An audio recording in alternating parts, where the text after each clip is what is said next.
जय माँ कामाख्या, जय माँ तारा, जय भैरव बाबा। सभी दोस्तों का स्वागत है मेरे YouTube चैनल पे मृगांक्स गुरुकुल। दोस्तों, आज का ये जो सेशन है इसमें हम लोग time and tense, sequence of tense, इस टॉपिक के ऊपर डिस्कशन करेंगे। जो हमारा डिस्कशन होगा वो प्रीवियस ईयर क्वेश्चंस पे है बेसिकली, जो एग्ज़ाम्स में ऑलरेडी पूछे जा चुके हैं। आज के सेशन में जो आपको क्वेश्चंस मिलेंगे वो मेनली आपको RPSC, Rajasthan public service commission ने जो क्वेश्चंस पूछे हैं उस पे, और अधीनस्थ बोर्ड के द्वारा पूछे गए क्वेश्चंस है।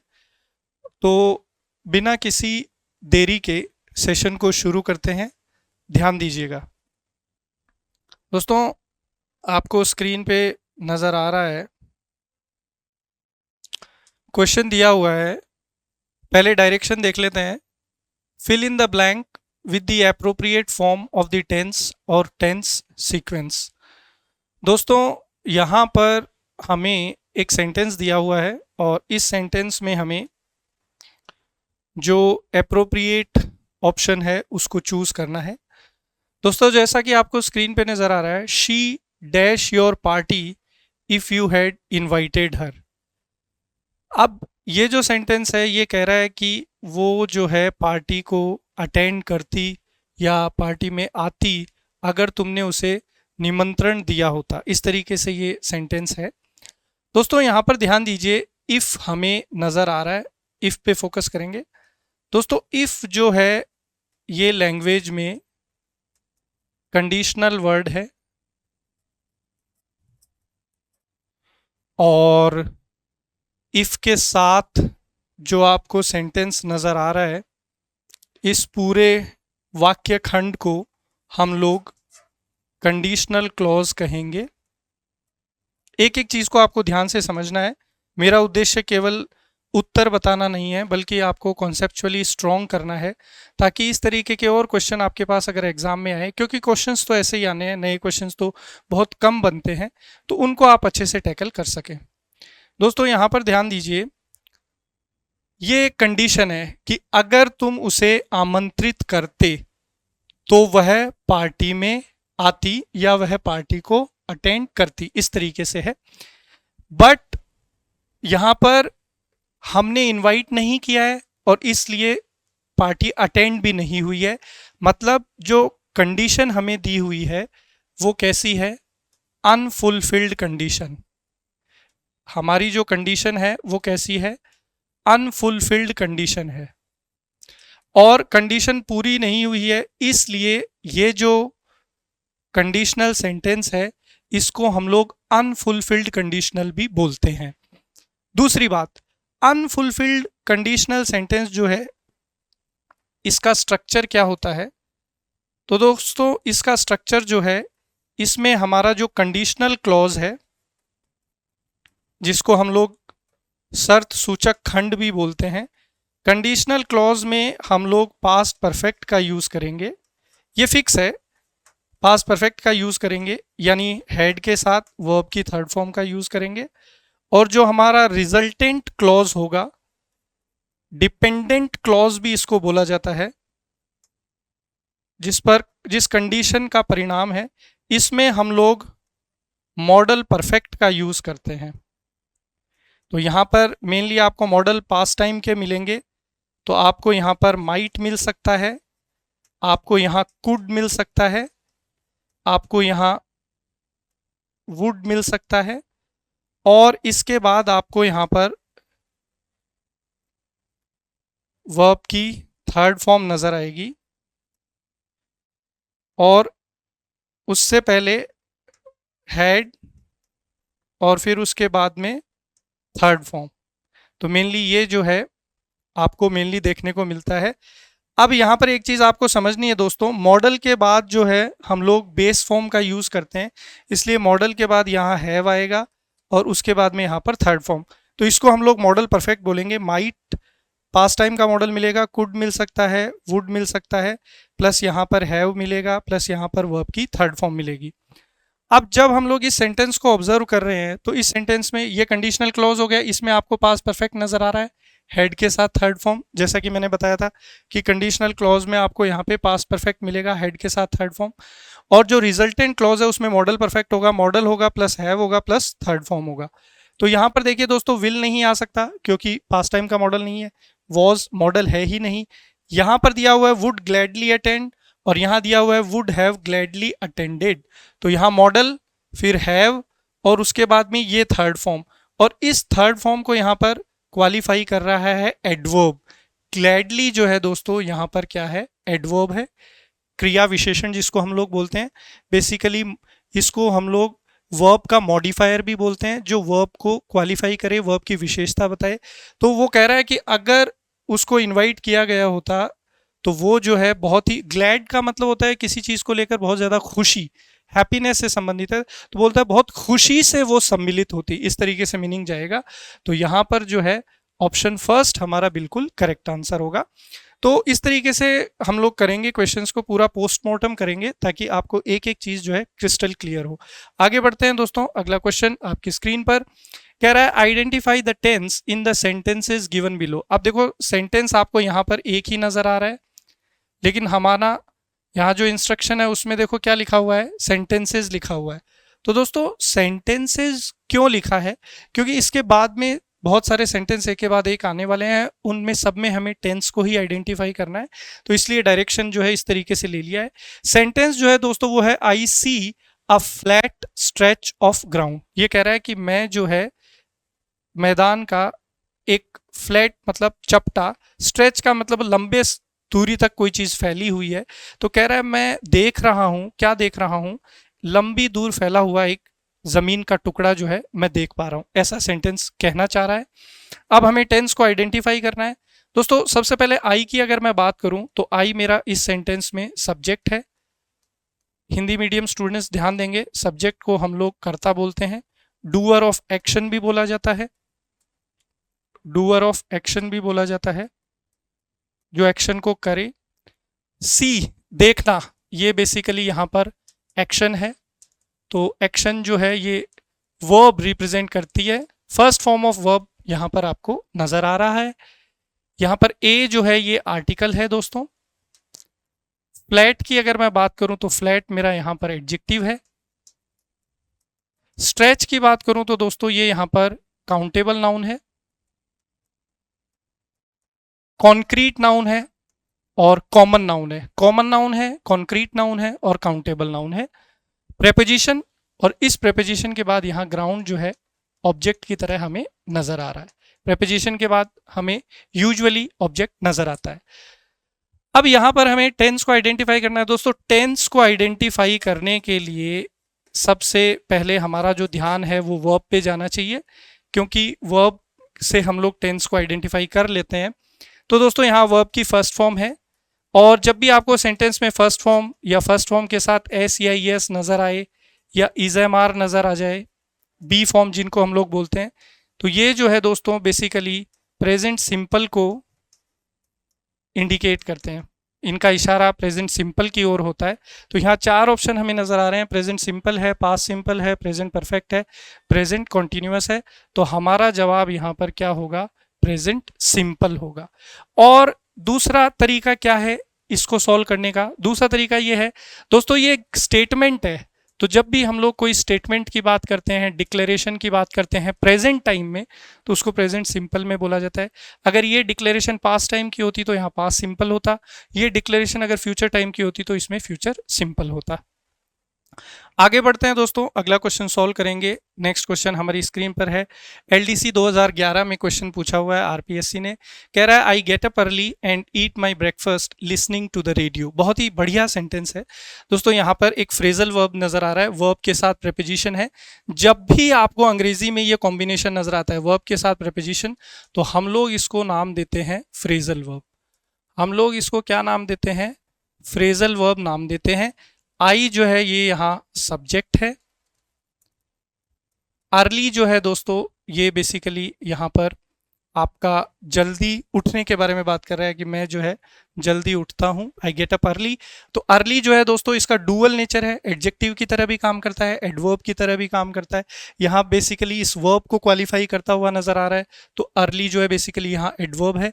ये कंजंक्शन है, फिर एक वर्ब नजर आ रहा है, फिर यहाँ पर माई पजेसिव एडजेक्टिव, ब्रेकफास्ट आपका नाउन। ब्रेकफास्ट का मतलब होता है दोस्तों नाश्ता, और कह रहा है कि मैं रोज सुबह जल्दी उठता हूँ और अपना नाश्ता करता हूँ रेडियो सुनते हुए। ये लिसनिंग टू द रेडियो जो है बेसिकली, लिसनिंग जो है दोस्तों यहाँ प्रेजेंट पार्टिसिपल है। पार्टिसिपल क्या होता है? तो दोस्तों पार्टिसिपल बेसिकली एडजेक्टिव को बोलते हैं। प्रेजेंट पार्टिसिपल को अगर मैं थोड़ा सा डिफाइन करूं तो वर्ब की आईएनजी फॉर्म जब एडजेक्टिव की तरह बिहेव करे, विशेषण की तरह काम करे, तो हम लोग जो है दोस्तों इसको प्रेजेंट सिंपल बोलते हैं। अब यहाँ हमें टेंस बताना है, तो देखिए यहाँ गेटअप लिखा हुआ है और यहाँ ईट लिखा हुआ है। लिसनिंग को देखकर कुछ लोग कंफ्यूज हो सकते हैं, कॉन्टिन्यूअस लगा सकते हैं, लेकिन कॉन्टिन्यूअस टेंस क्यों नहीं है दोस्तों? यहाँ लिसनिंग से पहले हमें कोई हेल्पिंग वर्ब नजर नहीं आ रही। अगर यहाँ कोई हेल्पिंग वर्ब होती, इज़ामार होता, वॉज वर होता, इस तरीके से कुछ होता, तो हम लोग कॉन्टिन्यूअस सोच सकते थे, लेकिन ऐसा कुछ नहीं है। दैट मीन्स ये लिसनिंग जो है ये पार्टिसिपल है, प्रेजेंट पार्टिसिपल है। तो यहाँ पर वर्ब फॉर्म फर्स्ट फॉर्म लगी हुई है, यहाँ ईट अगेन फर्स्ट फॉर्म लगी हुई है। अभी अभी मैंने आपको बताया कि फर्स्ट फॉर्म हो या फर्स्ट फॉर्म के साथ एस या ईएस हो तो हम कौन सा टेंस मार्क करते हैं? प्रेजेंट सिंपल मार्क करते हैं। कौन सा टेंस मार्क करते हैं? प्रेजेंट सिंपल मार्क करते हैं। तो यहाँ हमारा ऑप्शन हो जाएगा 3 नंबर। 3 नंबर हमारा बिल्कुल यहाँ पर करेक्ट आंसर है। आगे बढ़ते हैं दोस्तों, अगला क्वेश्चन आपकी स्क्रीन पर कह रहा है the Bible says love of money is the root of all evil.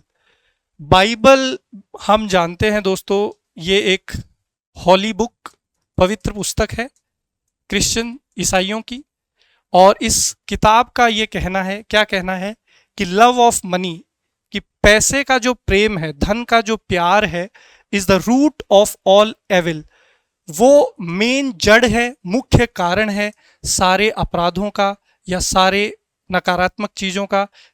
क्यों? क्योंकि कई बार व्यक्ति धन के प्रेम में अंधे होकर बहुत सारे ऐसे कार्य कर देते हैं जो अनैतिक हैं, गलत है, लेकिन उनको पैसे का इतना जुनून होता है कि सही और गलत का अंतर भूल जाते हैं। दोस्तों बाइबल का ऐसा कहना है, तो आपको ध्यान रखना है कि जब भी किसी पुस्तक के द्वारा कही हुई कोई बात आए, किसी पर्सन के द्वारा कहा हुआ कोई स्टेटमेंट है, कोई फैक्ट है, कोई यूनिवर्सल ट्रूथ है, इस तरीके की चीजें जब भी आपको सेंटेंस में नजर आ जाए, ये बहुत इंपॉर्टेंट पॉइंट है दोस्तों, यहाँ पे आप डायरेक्ट क्वेश्चन को पकड़ सकते हैं। किसी पुस्तक में कही हुई कोई बात, किसी व्यक्ति के द्वारा कहा कोई कथन, किसी तथ्य की बात करें, किसी सार्वभौमिक सत्य की बात करें, किसी प्रोवर्ब की बात करें, प्रोवर्ब मुहावरा इत्यादि, तो वहां आपको बिना टेंशन के प्रेजेंट सिंपल का यूज करना है। तो वहां पर देखिए कौन सा ऑप्शन हो जाएगा? सेकंड ऑप्शन जो है ये हमारा यहाँ पर बिल्कुल करेक्ट आंसर होगा।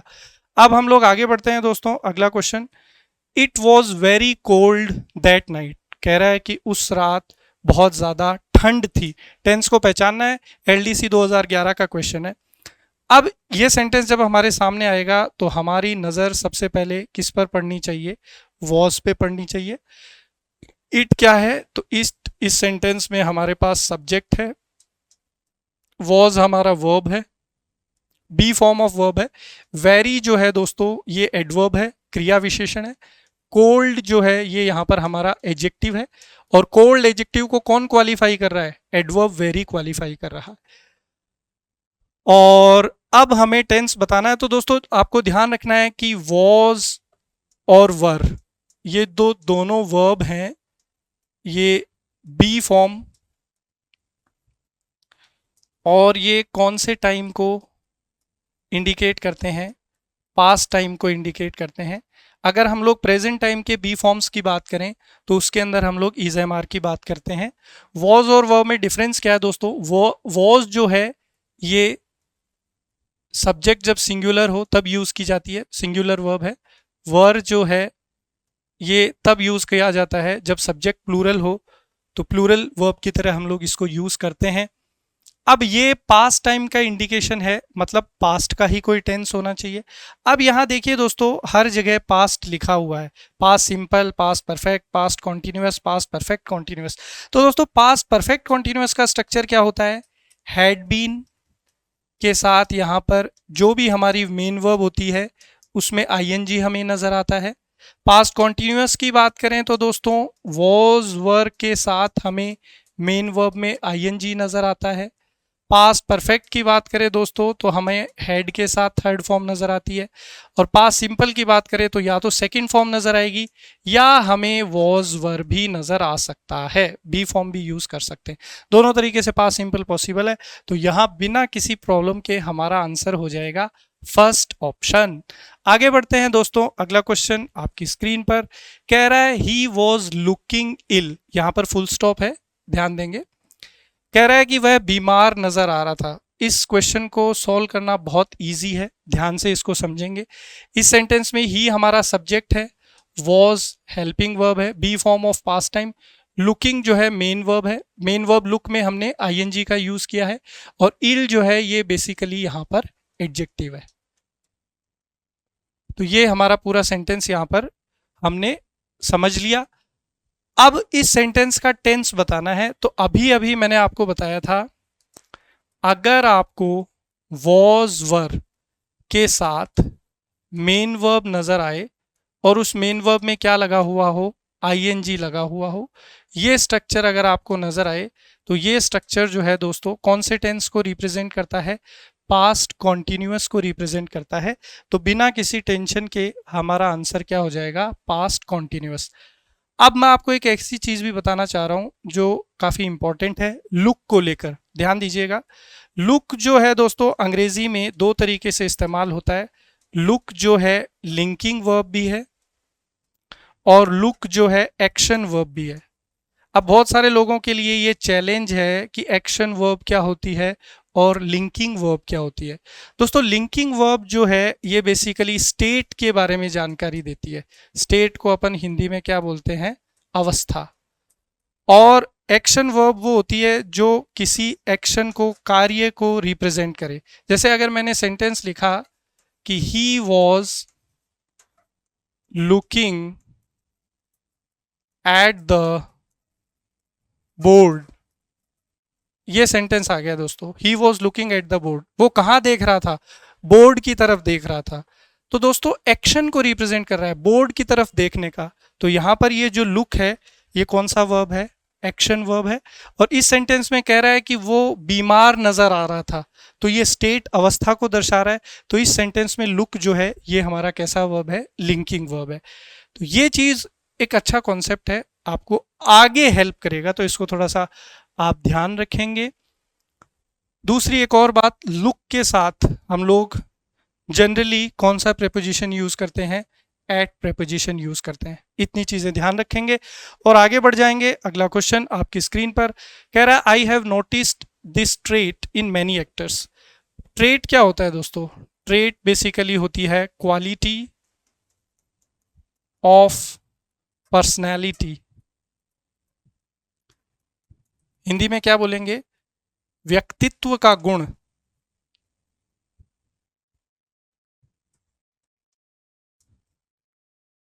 व्यक्तित्व का जो गुण होता है, पर्सनैलिटी की जो क्वालिटी होती है उसको हम लोग ट्रेट बोलते हैं। जैसे कुछ लोगों की पर्सनैलिटी एग्रेसिव होती है, आक्रामक, कुछ लोगों की पर्सनैलिटी पोलाइट होती है, विनम्र होती है। तो इस तरीके से ये गुण हैं, व्यक्तित्व के गुण हैं। तो कह रहा है कि मैंने उसमें जो है ये क्वालिटी जो है बहुत सारे एक्टर्स में देखी है, नोटिस की है, ऑब्जर्व की है। दोस्तों यहाँ ध्यान दीजिए, एक्टर जो है इसका मतलब होता है जो कलाकारी करता है, पर्दे पर एक्टिंग करता है, उसको हम लोग एक्टर बोलते हैं। अभिनेता हिंदी में बोला जाता है। अब यहाँ पे टेंस बताना है तो दोस्तों यहाँ थोड़ा सा आपको ध्यान देना है। हैव नोटिस्ड, आई जो है ये हमारा यहाँ पर सब्जेक्ट है, करता है। दोस्तों हैव के साथ थर्ड फॉर्म लगा हुआ है, तो जब भी अंग्रेजी में आपको हैज या हैव के साथ, जब भी अंग्रेजी में आपको हैज या हैव के साथ मेन वर्ब में थर्ड फॉर्म नज़र आता है, तो ये जो स्ट्रक्चर है ये कौन से टेंस को रिप्रेजेंट करता है? तो ये प्रेजेंट परफेक्ट को रिप्रेजेंट करता है दोस्तों। तो यहाँ पर जो चार ऑप्शन हमें नजर आ रहे हैं, past simple, past perfect, present perfect, present simple. दोस्तों पास्ट तो बिल्कुल ही नहीं हो सकता, क्योंकि यहाँ अगर हैड होता या सीधा नोटिस्ड होता तो हम उसके पास्ट की तरफ जाते। तो यहाँ पर हमारे पास प्रेजेंट सिंपल और प्रेजेंट परफेक्ट दो बचे। थर्ड ऑप्शन जो है हमारा बिल्कुल करेक्ट आंसर हो जाएगा, प्रेजेंट परफेक्ट, क्योंकि हैज हैव के साथ अगर हमें पास्ट पार्टिसिपल मिलता है तो वो प्रेजेंट परफेक्ट टेंस को रिप्रेजेंट करता है। प्रेजेंट परफेक्ट टेंस बेसिकली है क्या? तो दोस्तों प्रेजेंट परफेक्ट जो है वो है कि रीसेंट में, हाल ही में, रीसेंट पास्ट बोलते हैं, हाल ही में कोई एक्शन अगर कंप्लीट हुआ है, संपन्न हुआ है, तो उसको हम लोग कौन से टेंस में रिप्रेजेंट करते हैं? प्रेजेंट परफेक्ट में रिप्रेजेंट करते हैं। और जिस एक्शन को हुए बहुत लंबा समय हो चुका है उसको हम लोग पास्ट सिंपल में रिप्रेजेंट करते हैं। जैसे मैंने कहा कि भारत 1947 में आज़ाद हुआ था, तो इंडिया हैज़ गॉट इंडिपेंडेंस नहीं होगा, India got independence, second form use करेंगे, पास्ट सिंपल टेंस हो जाएगा। आगे बढ़ते हैं दोस्तों, अगला क्वेश्चन हमारी स्क्रीन पर। I have often criticized the standards of cleanliness in the trains in India। ये कह रहा है कि मैंने अक्सर आलोचना करी है भारत के अंदर जो रेलगाड़ियां चलती है उसके अंदर साफ सफाई को लेकर, क्योंकि हम भी अक्सर ट्रेन में ट्रेवल करते हैं तो काफ़ी गंदगी रहती है वहाँ पे, तो ये इसने बात यहाँ पे की है। आई जो है दोस्तों ये यहाँ पर सब्जेक्ट है, हैव जो है ये हेल्पिंग वर्ब की तरह नज़र आ रहा है, ऑफन ये है यहाँ पर एडवर्ब, एडवर्ब ऑफ फ्रीक्वेंसी है, और इसका मतलब होता है कि कितनी दफ़ा, हाउ ऑफन, कितनी बार ये कोई कार्य हुआ है, अक्सर हिंदी में हम लोग इसको बोलते हैं। दोस्तों यहाँ पर एक वर्ब है क्रिटिसाइज, ध्यान दीजिएगा, क्रिटिसाइज, क्रिटिसाइज का मतलब होता है दोस्तों आलोचना करना, ये इसका हिंदी मीनिंग है। यहाँ पर एक चीज़ और आपको ध्यान देनी है, कई बार आपको एस की जगह जेड भी नज़र आता है, बहुत सारे लोग कंफ्यूज होते हैं इसमें। जब जेड आपको नज़र आए तो दोस्तों वो बेसिकली आपका अमेरिकन इंग्लिश का वर्ड है, और यहाँ पर एस जो आ जाए, लेटर है सॉरी, और अगर एस आपको यहाँ पर नज़र आए तो ये ब्रिटिश इंग्लिश के अंदर जो स्पेलिंग यूज़ होती है, तो हम लोग आदिकाल से ब्रिटिश के गुलाम रहे हैं, इसलिए सी वाला यहाँ पर आपको सेंटेंस में नज़र आ रहा है। अब कह रहा है कि क्लीनलीनेस, क्लीनलीनेस जो है दोस्तों ये नाउन है यहाँ पर आपका, और इसका मतलब होता है सफाई। इन प्रेपोजिशन के बाद में द आर्टिकल से ऑब्जेक्ट को जोड़ा है, इन प्रेपोजिशन के बाद में एक और ऑब्जेक्ट आपको यहाँ पर नजर आ रहा है जो कि है इंडिया। अब यहाँ पर टेंस पूछा है, तो दोस्तों अभी अभी मैंने आपको बताया था कि हैज और हैव, इनके साथ अगर आपको पास्ट पार्टिसिपल नज़र आ जाए, यानी थर्ड फॉर्म नज़र आ जाए मेन वर्ब का, तो इसको हम लोग बेसिकली प्रेजेंट परफेक्ट में कंसीडर करते हैं। तो 2 नंबर ऑप्शन जो है ये हमारा यहाँ पर करेक्ट आंसर होगा। आगे बढ़ जाते हैं दोस्तों, अगला क्वेश्चन हमारी स्क्रीन पर कह रहा है I am feeling tense and my head is aching, ये यहाँ पर सेंटेंस है। दोस्तों ये कॉन्ट्रैक्टेड फॉर्म में लिखा हुआ है, मैं थोड़ा सा इसको एक्सपेंड कर देता हूँ। आई एम जो है इसका कॉन्ट्रैक्टेड फॉर्म, संक्षिप्त फॉर्म जो है वो होता है I am feeling tense. Tense का मतलब यहाँ पर दोस्तों चिंतित है, टेंस का मतलब यहाँ पर क्या है? चिंतित, वरीड। तो ये कह रहा है कि मैं जो है चिंतित हूँ, चिंता मुझे महसूस हो रही है, और and my head is aching, और मेरा जो सर है उसमें क्या हो रहा है? दर्द हो रहा है। एकिंग का मतलब पीड़ा, पेन। अब यहां अपने को ध्यान देना है दोस्तों कि कौन सा टेंस यहां पर हो सकता है। एलडीसी 2011 में आरपीएससी ने पूछा है दोस्तों। यहां पर जो स्ट्रक्चर आपको नजर आ रहा है वो है एम के साथ वर्ब का आईएनजी फॉर्म फर्स्ट क्लॉज में, सेकंड क्लॉज में आपको इज के साथ जो हमारा मेन वर्ब है उसमें क्या नजर आ रहा है? आईएनजी नजर आ रहा है। दोस्तों ध्यान दीजिए, ये जो स्ट्रक्चर है इज एम आर के साथ जब भी आपको मेन वर्ब में आईएनजी नजर आता है तो ये basically present perfect, sorry, present continuous को रिप्रेजेंट करता है। कौन से टेंस को रिप्रेजेंट करता है? प्रेजेंट कॉन्टिन्यूअस को। तो यहाँ पर थर्ड ऑप्शन जो है ये हमारा बिल्कुल करेक्ट आंसर होगा।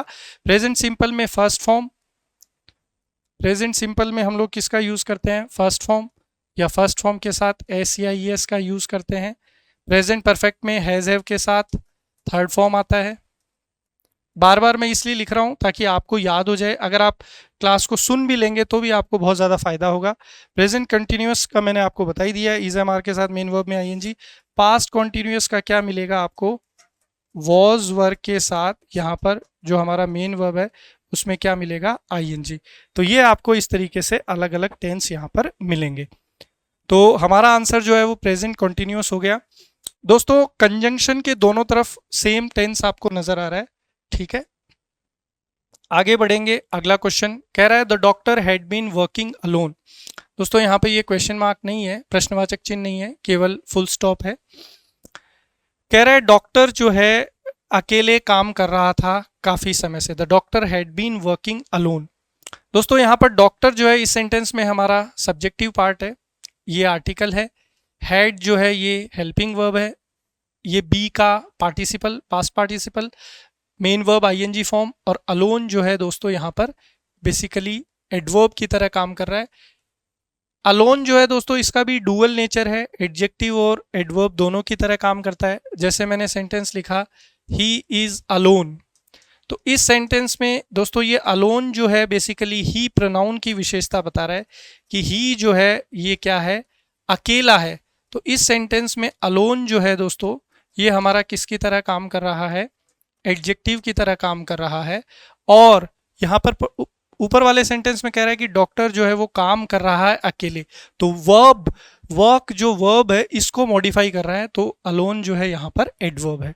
अब हमें इसमें बताना है कि ये कौन सा टेंस है। तो दोस्तों ध्यान दीजिए, हैड के साथ बीन और उसके बाद यहाँ मेन वर्ब में अगर आईएनजी फॉर्म हम लोग यूज करते हैं तो ये जो स्ट्रक्चर है दोस्तों ये कौन से टेंस को रिप्रेजेंट करता है, पास्ट परफेक्ट कॉन्टिन्यूअस। अगर यहाँ पर हैज, हैव, उसके बाद में बी का पास्ट पार्टिसिपल फॉर्म और मेन वर्ब होता आईएनजी, तो ये प्रेजेंट परफेक्ट कॉन्टिन्यूअस को रिप्रेजेंट करता। पास्ट सिंपल हम लोग जानते हैं सेकंड फॉर्म या वॉज वर्ब के साथ होता तो पास्ट सिंपल को रिप्रेजेंट करता। प्रेजेंट सिंपल फर्स्ट फॉर्म के साथ एस या ई एस या फिर इज एम आर होता तो प्रेजेंट सिंपल को रिप्रेजेंट करता। पास्ट परफेक्ट क्या होता है, हैड के साथ थर्ड फॉर्म, ये पास्ट परफेक्ट होता है। तो यहाँ पर निस्संदेह हमारा आंसर जो है वो फर्स्ट ऑप्शन हो जाएगा, पास्ट परफेक्ट कंटिन्यूअस। आगे बढ़ते हैं दोस्तों, अगला क्वेश्चन हमारी स्क्रीन पर कह रहा है हनी इज स्वीट। एलडीसी 2011 में आरपीएससी ने सवाल पूछ लिया है, हनी इज स्वीट। दोस्तों हनी जो है ये हमारा सब्जेक्ट है, इज जो है ये हमारा सेंटेंस में be form of present time, और स्वीट जो है ये बेसिकली यहाँ पर एडजेक्टिव है जो हनी नाउन की विशेषता नज़र बता रहा है। शहद जो है मीठा है, तो दोस्तों शहद जो है मीठा है, तो अगर हम कहें तो ये एक फैक्ट है, जनरल ट्रूथ है। पहले भी कई सेंटेंसेस में मैं आपको बता चुका हूँ कि जब भी फैक्ट्स की बात होगी, जनरल ट्रूथ की बात होगी, तो हम लोग हमेशा कौन से टेंस का यूज़ करते हैं, प्रेजेंट सिंपल का यूज़ करते हैं। तो यहाँ पर देखिए कहाँ पर ऑप्शन है, प्रेजेंट सिंपल, फर्स्ट ऑप्शन जो है दोस्तों हमारा करेक्ट आंसर हो जाएगा। तो इस तरीके के सवाल भी परीक्षा में पूछे जाते हैं। आगे बढ़ते हैं दोस्तों, अगला क्वेश्चन आपकी स्क्रीन पर कह रहा है by the time he return I dash 10 pages of my report. ये अच्छा क्वेश्चन है, ये एलडीसी में जूनियर अकाउंटेंट में पूछा गया है 2016 में। कह रहा है कि by the time he return, कि उस समय तक जब वो लौट चुका था। यहाँ पर हमारे पास जो ओरिजिनल वर्ब है वो है रिटर्न, ये वर्ब का फर्स्ट फॉर्म है। रिटर्न का मतलब होता है दोस्तों लौटना, तो इसमें हमने यहाँ सेकंड फॉर्म यूज करी है। सेकंड फॉर्म से हमें ये पता चला कि हमारा ये जो एक्शन है वो किस में है, पास्ट सिंपल में है। और ये कह रहा है कि by the time he return, उस समय जब तक कि वो लौट चुका था, I dash 10 pages of my report, मैं अपनी रिपोर्ट के 10 पेज जो है वो टाइप कर चुका था। इस तरीके से ये होगा दोस्तों। तो यहाँ पर ध्यान दीजिएगा, यहाँ पर हमारे पास पास्ट टाइम के दोस्तों टोटल कितने एक्शन है, 2 एक्शन है। पास्ट टाइम के कितने एक्शन है, 2। दोस्तों पास्ट में हमारे पास यदि 2 एक्शन है तो जो एक्शन पहले कंप्लीट होता है जो एक्शन पहले कंप्लीट होता है, the action which is completed first is always written in past perfect, उसको हम लोग जो है हमेशा पास्ट परफेक्ट टेंस में लिखते हैं।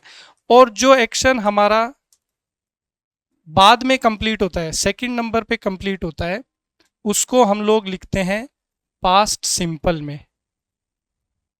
तो पास्ट परफेक्ट में अगर यहाँ पे अपन लिखेंगे तो यहाँ पर हेड के साथ हमें थर्ड फॉर्म का यूज़ करना है, पास्ट सिंपल की बात अगर करें तो सेकंड फॉर्म का यूज़ करना है। तो कह रहा है कि वो समय जब तक वो लौटा था तो मैं 10 पेज अपनी रिपोर्ट के लिख चुका था। तो पहले कौन सा काम हुआ है, रिपोर्ट के 10 पेज टाइप करने का, क्योंकि वो टाइप होने के बाद जो है उसके लौटने की बात है। तो फर्स्ट एक्शन जो है ये वाला है, ये एक्शन सेकंड है, इसलिए ये पास सिंपल में है। तो यहाँ पास परफेक्ट चाहिए, तो हेड के साथ थर्ड फॉर्म। तो थर्ड ऑप्शन जो है ये हमारा करेक्ट आंसर होगा कि by the time he return I had type 10 pages of my report, कि वो समय जब तक वो लौटा था मैं 10 पेज लिख चुका था, मतलब उसके लौटने से पहले वो 10 पेज लिख चुका था। ठीक है, चलिए आगे बढ़ते हैं दोस्तों, अगला क्वेश्चन। अब यहाँ डायरेक्शन चेंज हुई है तो थोड़ा इसको पढ़ लेते हैं। जूनियर अकाउंटेंट में 2016 में एक क्वेश्चन पूछा गया था, कह रहा है choose the correct tense from the options given below to fill in the blank in the given sentence. ये हमें एक सेंटेंस दिया है, इसमें हमें कौन सी वर्ब यूज करनी है उस पर बात करेंगे। कह रहा है it dash when I got up. अब यहाँ पर देखिए एक कनेक्टर हमें नजर आ रहा है व्हेन, यहाँ पे गेट का सेकंड फॉर्म लगा हुआ है गॉट, ये फ्रेजल वर्ब है। गेट अप का मतलब होता है उठना। तो बेसिकली यहाँ पर हमारे पास कितने एक्शन हैं, 2 एक्शन है। और ये कह रहा है कि it dash when I got up, कि जब मैं उठा तो उस समय बरसात की क्या स्थिति थी उसकी बात है। दोस्तों यहाँ पर पास सिंपल हमें नजर आ रहा है, गेट का सेकंड फॉर्म जो है यहाँ पर दिया हुआ है। अब यहाँ पर दोस्तों ध्यान से समझेंगे बात को, अगर हमारे पास पास्ट के कितने एक्शन हैं, अगर हमारे पास पास्ट के कितने एक्शन हैं, 2 एक्शन, तो जो लॉन्गर ड्यूरेशन का एक्शन है, जो एक्शन लॉन्गर ड्यूरेशन का है, यानी जो पहले हो रहा था, वो हम लोग लिखेंगे पास्ट कॉन्टिन्यूअस में। और जो शॉर्टर ड्यूरेशन का एक्शन है, या वो एक्शन जो बीच में इंटरप्ट किया है जिसने, ये हम लोग किस में लिखेंगे, पास सिंपल में लिखेंगे। किस में लिखेंगे, पास सिंपल में लिखेंगे, यानी सेकंड फॉर्म का हम लोग यहाँ पर इस्तेमाल करेंगे। तो यहाँ आपको पास सिंपल नजर आ रहा है, मतलब इधर पास्ट कॉन्टिन्यूअस होगा, तो ये होगा it was not raining when I got up, कि जब मैं उठा था उस समय बारिश नहीं हो रही थी। आपने कहा इस तरीके से, I was reading a book when the phone rang। इस सेंटेंस को देखिए, ये कह रहा है कि मैं पुस्तक पढ़ रहा था तभी फोन की घंटी बजी। तो पुस्तक पढ़ने का काम चल रहा था, तो ये काम पहले से चल रहा है, तो ये लॉन्गर ड्यूरेशन है। और बीच में फोन की घंटी बजी तो पास्ट सिंपल। तो यहाँ पर देखिए रिंग का सेकंड फॉर्म रैंग, और यहाँ पे पास्ट कॉन्टिन्यूअस आपको नजर आ रहा है। बहुत ही अच्छा कॉन्सेप्ट है ये, और यहाँ से अक्सर एग्जाम्स में क्वेश्चन देखने को मिलते हैं, तो इसको आपको ध्यान रखना है। नहीं समझ में आए तो वीडियो को वापस से पीछे करके देख लेना। आगे बढ़ते हैं दोस्तों, अगला जो सेंटेंस है, जूनियर अकाउंटेंट 2016 में क्वेश्चन पूछा गया था। कह रहा है from the given option select the verb that agrees with the subject in the following sentence 2 and 2-4। ये भी बड़ा जबरदस्त सवाल है, और ये मैंने रखा भी इसीलिए था कि भी बहुत सारे लोगों को यहाँ पे कंफ्यूजन क्रिएट होगा।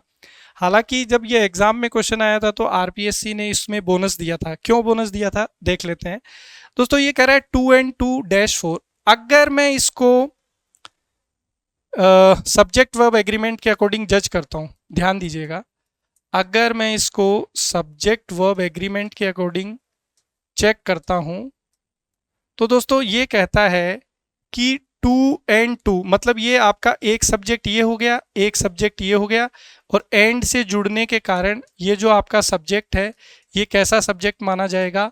कंपाउंड सब्जेक्ट माना जाएगा। कैसा सब्जेक्ट माना जाएगा? Compound subject. जैसे नहीं होता राम एंड श्याम तो दो लोग हो गए, सीता एंड गीता तो दो लोग हो गए। कंपाउंड मतलब कि भाई एक से ज़्यादा की बात हो रही है, प्लूरल को इंडिकेट करता है।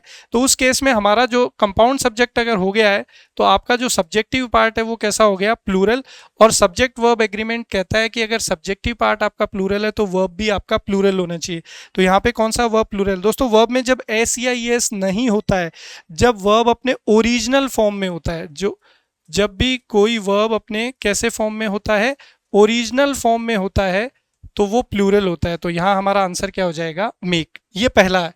दूसरा पॉइंट क्या कहता है दोस्तों? दूसरा पॉइंट क्या कहता है कि अगर हम लोग इसको मैथ्स के टर्म्स में समझे, 2 एंड 2 कि भी 2 गुना 2, तो 2 गुना 2 की अगर हम लोग बात करते हैं तो उस केस में ये जो इंडिविजुअल सब्जेक्ट है उसकी तरह हम लोग इनको यूज करते हैं। पूरा जो है मैथमेटिकल टर्म जो है एक की बात करता है कि 2 गुना 2 जो है मिलकर के क्या हो जाएंगे? 4। तो ये पूरा जो आपका फंक्शन है, मैथमेटिकल फंक्शन, ये एक फंक्शन माना जाता है। और ये एक फंक्शन माना जाएगा तो ये कैसा रिप्रेजेंट करेगा? सिंगुलर रिप्रेजेंट करेगा। तो उस केस में जब हमारा सब्जेक्टिव पार्ट सिंगुलर होगा तो हमारा आंसर क्या बन सकता है?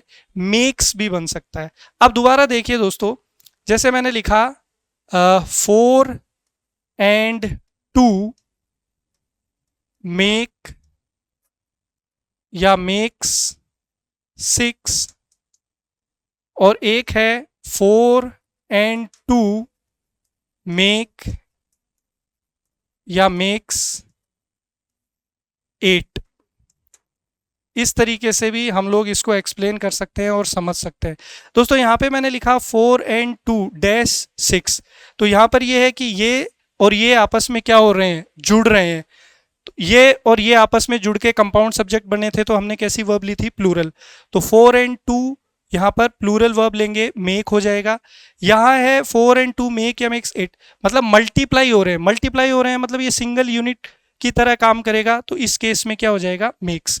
अब यहाँ पे प्रॉब्लम ये थी कि 2 एंड 2 को जोड़ते हैं तो भी 4 होता है, और 2 और 2 को गुना करते हैं तो भी 4 होता है। तो हमारे लिए चैलेंज ये था कि हम एडिशन वाले फंक्शन को कंसीडर करेंगे मल्टीप्लिकेशन, इसलिए दोनों जो आंसर है ये कंसीडर किए जा सकते हैं, इसलिए इसमें बोनस दिया था आरपीएससी ने। तो उम्मीद करता हूं कि आपको ये समझ में आ गया होगा। ये बार बार परेशान करता है छात्रों को। अब सवाल ये है कि फाइनली अगर आंसर मार्क करना हो तो क्या मार्क करेंगे? तो दोस्तों सब्जेक्ट वर्ब एग्रीमेंट, क्योंकि लैंग्वेज है तो हम मैथमेटिक्स की तरफ ना जाके लैंग्वेज को प्रायोरिटी देंगे। तो जब भी आपको एग्जाम में इस तरीके के सवाल मिले तो मेक के साथ जाना जो है समझदारी रहेगा। आगे बढ़ेंगे दोस्तों। अगला क्वेश्चन हमारी स्क्रीन पर कह रहा है what's that terrible noise. Terrible का मतलब होता है भयानक या भयंकर, भयावह भी बोल सकते हैं, जो भय पैदा करे। कह रहा है what's that terrible noise the neighbours dash party. अब यहां पर ये भी कॉन्ट्रैक्टेड फॉर्म है, इसको मैं एक्सपेंड करके लिखूंगा तो ये लिखा जाएगा व्हाट इज। अब जैसे ही मैं इसको एक्सपेंड करूंगा तो इज आपको नजर आ जाएगा। तो इज नजर आने से हमें ये बात पता चलेगी कि समय जो है वो कौन सा है? प्रेजेंट का है, वर्तमान का समय चल रहा है। अगर आपको ये पता चल जाता है कि वर्तमान का समय चल रहा है तो दोस्तों यहाँ पर देखिए वॉज जो है वो पिक्चर से बाहर हो जाएगा, क्योंकि वॉज कौन से टाइम को रिप्रेजेंट करता है? पास्ट टाइम को रिप्रेजेंट करता है। हेड पिक्चर से बाहर हो जाएगा। क्यों हेड पिक्चर से बाहर हो जाएगा? क्योंकि हेड भी पास्ट टाइम को रिप्रेजेंट करता है। अब हम आ गए हैं फर्स्ट और थर्ड के बीच में। फर्स्ट कह रहा है हैव बीन हैविंग और थर्ड कह रहा है आर हैविंग। तो अब कह रहा है कि ये भयानक या भयंकर आवाज क्या है? द नेबर्स, पड़ोसी लग रहा है कि क्या कर रहे हैं? पार्टी। तो आवाज आ रही है, इसका मतलब पार्टी चल रही है। भाई अगर इस रूम में या बाहर अगर कोई रो रहा होगा तो मुझे आवाज सुनाई देगी, सिंपल सी बात है। तो उधर रोने का एक्शन हो रहा है, इधर सुनने का एक्शन हो रहा है। उधर टेरिबल नॉइज आ रही है, भयानक शोर आ रहा है, और इधर पार्टी चल रही है। मतलब कंटिन्यूअस टेंस को रिप्रेजेंट करेगा, तो ये कहा जाएगा the neighbours are having a party. दोस्तों हैव जो है ये पोजेशन के लिए भी यूज किया जाता है। पोजेशन का मतलब होता है अधिकार, या कोई चीज अपन बोल सकते हैं कि कोई चीज़ करना या कोई चीज़ होना अधिकार के संदर्भ में। तो कह रहा है कि वो पार्टी, जैसे हम लोग चाय पीने के लिए बोल सकते हैं I am having a T, I am having a cup of coffee, इस तरीके से भी काफ़ी बोला जाता है। जैसे हम ब्रेकफास्ट कर रहे होते हैं तो उसके लिए भी बोल सकते हैं आई एम हैविंग ब्रेकफास्ट। तो इस तरीके से हम लोग काफ़ी यूज़ करते हैं हैव को। तो हैव जो है ये ईट और ड्रिंक के कॉन्टेक्स्ट में भी यूज़ किया जाता है। चलिए आगे बढ़ते हैं दोस्तों। अगला क्वेश्चन कह रहा है अनलेस यू अपोलोजाइज डैश। दोस्तों यहां पर एक शब्द आया है अपोलोजाइज। इसका मतलब क्या होता है दोस्तों? अपोलोजाइज का मतलब होता है माफी मांगना। अपनी गलती को अपन बोल सकते हैं कि स्वीकार करना, किसी के प्रति जो है अपनी गलती को प्रकट करना। तो उसके लिए हम लोग बोल सकते हैं, एक शब्द हमें अनलेस यहाँ नजर आ रहा है। दोनों अनलेस जो है ये एक कंडीशनल वर्ड है। कैसा वर्ड है? कंडीशनल वर्ड है और ये नेगेटिव शब्द है। और इसलिए अनलेस अगर आपको किसी वाक्य खंड में नजर आता है, क्लॉज में नजर आता है, तो उसमें हम लोग नॉट का उपयोग नहीं कर सकते। ये क्वेश्चन अक्सर एग्जाम्स में पूछा जाता है। तो आपको ध्यान रखना है कि जिस क्लॉज में अनलेस है उस क्लॉज में आपको कभी भी नॉट वर्ड का यूज नहीं करना है, क्योंकि अनलेस ऑलरेडी नेगेटिव है। ये कह रहा है कि जब तक तुम माफी नहीं मांगते, अनलेस यू अपोलोजाइज डैश। अब माफी नहीं मांगते तो मैं तुम्हारी प्रशंसा करूंगा। भाई दोनों कॉन्ट्राडिक्टरी व्यूज हो गए। भाई माफी मांगने के लिए कह रहा है कि जब तक तुम माफी नहीं मांगोगे तो तुम्हारी प्रशंसा करूंगा। अब माफी मांगने की बात चल रही है, मतलब उसने कोई गलत काम किया है, गड़बड़ किया है, बदमाशी की है, तो प्रशंसा की बात कैसे आ सकती है? तो इधर नेगेटिव है, इधर पॉजिटिव, तो कॉन्ट्राडिक्टरी हो जाएंगे। तो ये पॉसिबल नहीं है। प्रेज करना पॉसिबल नहीं है। हाँ ये बात बन सकती है कि भाई अगर माफी मांगने की बात चल रही है तो कहीं ना कहीं गलती की होगी। ये तो है देसी तरीका। अब ग्रामर की तरफ से चले तो दोस्तों ये कंडीशनल सेंटेंस है। कैसा सेंटेंस है? कंडीशनल सेंटेंस है। और कंडीशनल सेंटेंस में ये जो टाइप है हमारा, ये है हमारा ओपन कंडीशनल। ये हमारा कौन सा टाइप है? ओपन कंडीशनल है।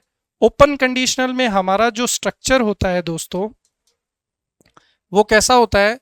उसमें दोस्तों हमारा जो कंडीशनल क्लॉज होता है, कंडीशनल क्लॉज जो होता है हमारा, वो प्रेजेंट सिंपल में लिखा जाता है दोस्तों। किस में लिखा जाता है? प्रेजेंट सिंपल में। तो प्रेजेंट सिंपल का मतलब हो गया फर्स्ट फॉर्म या फर्स्ट फॉर्म के साथ एस या ईएस। और जो हमारा सबऑर्डिनेट क्लॉज होता है या रिजल्टेंट क्लॉज होता है, वो हम लोग फ्यूचर सिंपल में यूज करते हैं। कौन से टेंस में यूज करते हैं?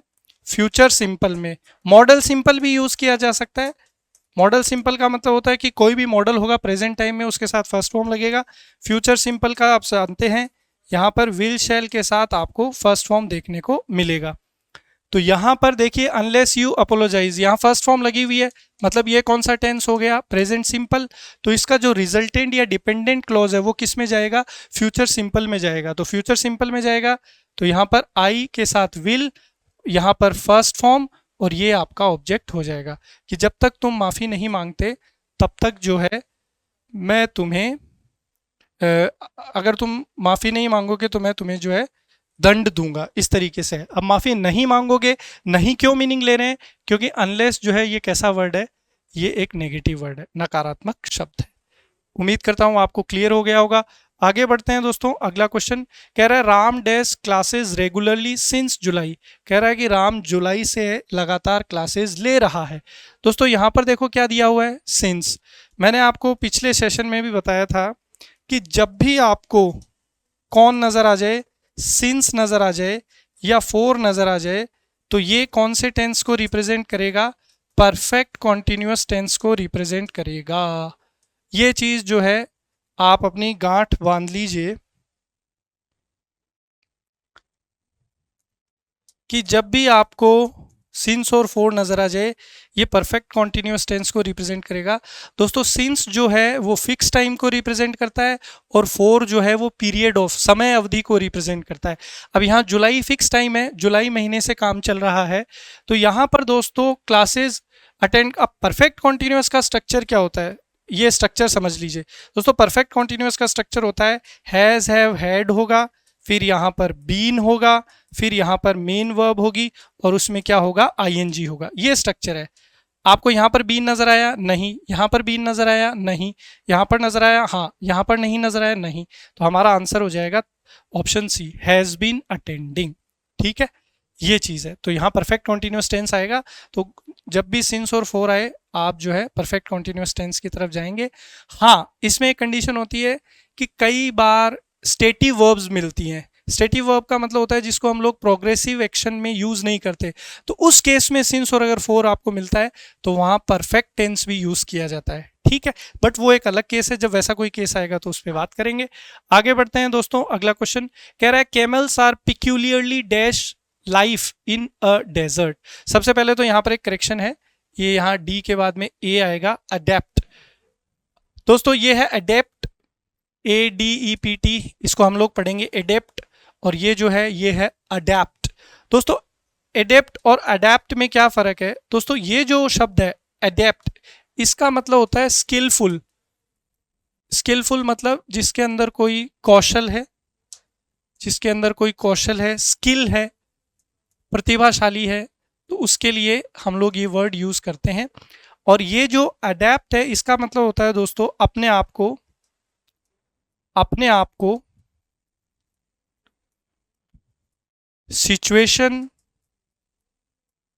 और कंडीशन के अकॉर्डिंग ढालना। अपने आप को सिचुएशन कंडीशन के लिए ढालना, अनुकूल बनाना अपने आप को, तो उसके लिए जो है हम लोग क्या बोलते हैं, अडेप्ट बोलते हैं। कैमल्स यानी कि ऊंट, पिक्यूलियर का मतलब होता है दोस्तों अजीब, स्ट्रेंज अपन बोल सकते हैं। तो पिक्यूलियर एडजेक्टिव है, उसका एडवर्ब फॉर्म हमने लिया है पिक्यूलियरली, कि जो ऊंट हैं वो उनकी एक अजीब व गरीब क्वालिटी है कि वो अपने जीवन को क्या करते हैं, रेगिस्तान के अकॉर्डिंग क्या कर लेते हैं, ढाल लेते हैं। तो यहाँ पर रेगिस्तान के अकॉर्डिंग अपने आप को, डेजर्ट का मतलब रेगिस्तान, रेगिस्तान के अकॉर्डिंग अपने को ढालने की बात हो रही है। तो जब रेगिस्तान को अकॉर्डिंग ढालने की बात हो रही है तो स्किल की तो कोई बात ही नहीं है, तो ये हमारा आंसर नहीं हो सकता। अब यहाँ पर दो ऑप्शन की तरफ हम लोग हैं, एक तो है अडेप्टेड टू, एक है अडेप्टेड एट। तो दोस्तों ये प्रेपोजिशन गलत है। अडेप्ट के साथ एट का हम लोग यूज नहीं करते हैं, अडेप्ट के साथ हम लोग टू का यूज करते हैं, और अडेप्ट के साथ हम लोग फोर का भी यूज करते हैं। जब हम लोग किसी पर्पस के लिए अपने आप को जो है करते हैं, ढालते हैं, तो वहां पर हम लोग अडेप्ट फोर करते हैं। और अडेप्ट टू का यूज किया जाता है जब हम लोग अपने आप को किसी एनवायरमेंट, वातावरण के अकॉर्डिंग ढालने की बात करते हैं। तो यहाँ पर ऊंटों के द्वारा अपने आप को रेगिस्तान के अकॉर्डिंग ढालने की बात हो रही है, तो इसलिए हमारा आंसर क्या हो जाएगा, अडेप्टेड टू हो जाएगा। अडेप्टेड फोर कब होगा? जैसे फॉर एग्जाम्पल मैंने लिखा softwares are adapted for softwares are adapted for softwares are adapted for mobiles। Softwares जो हैं उनको हम लोग क्यों यूज करते हैं, क्यों? क्योंकि हम लोग मोबाइल के लिए उनको जो है यूज करना चाहते हैं। Softwares are adapted for mobiles.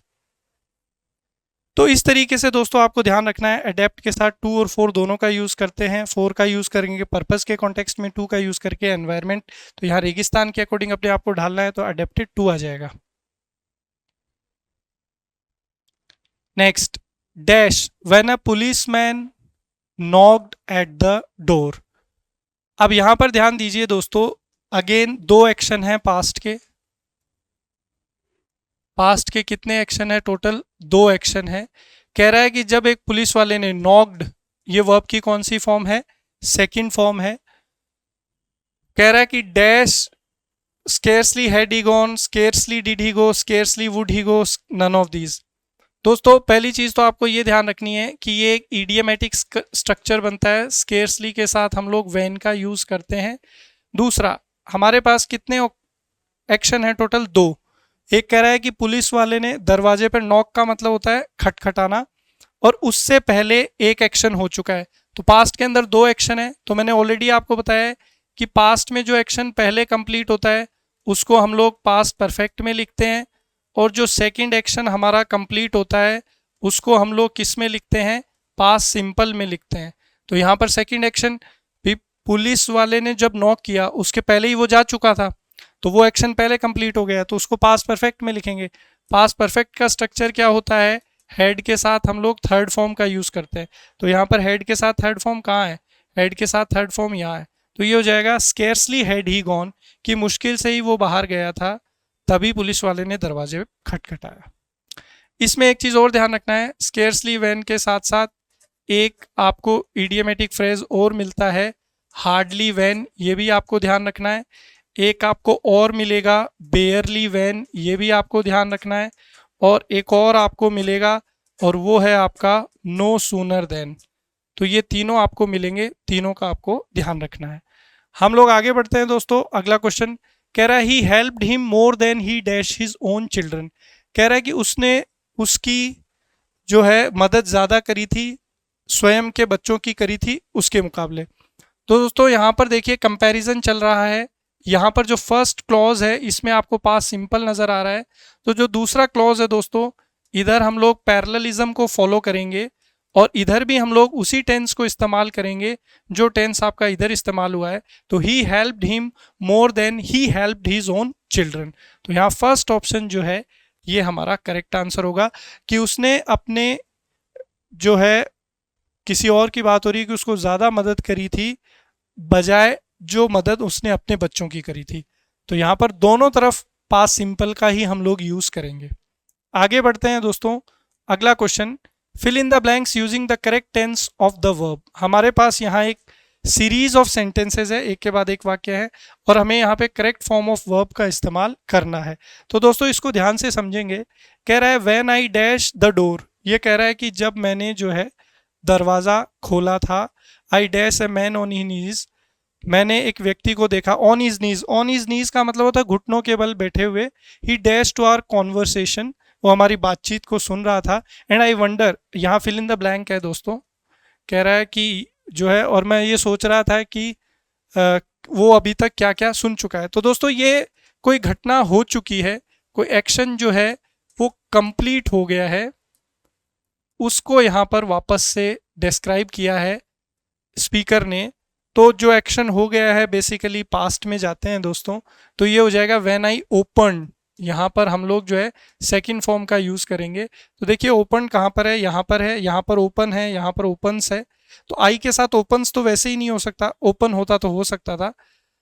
फिर कह रहा है अब जब देखा व्यक्ति को, तो वो भी पास्ट में ही जाएगा क्योंकि भाई सीरीज ऑफ एक्शन है, तो जो टेंस चल रहा है उसी टेंस को आगे कैरी फॉरवर्ड करेंगे। तो यहाँ पर सेकंड फॉर्म आ जाएगी सो, यहाँ पर भी है।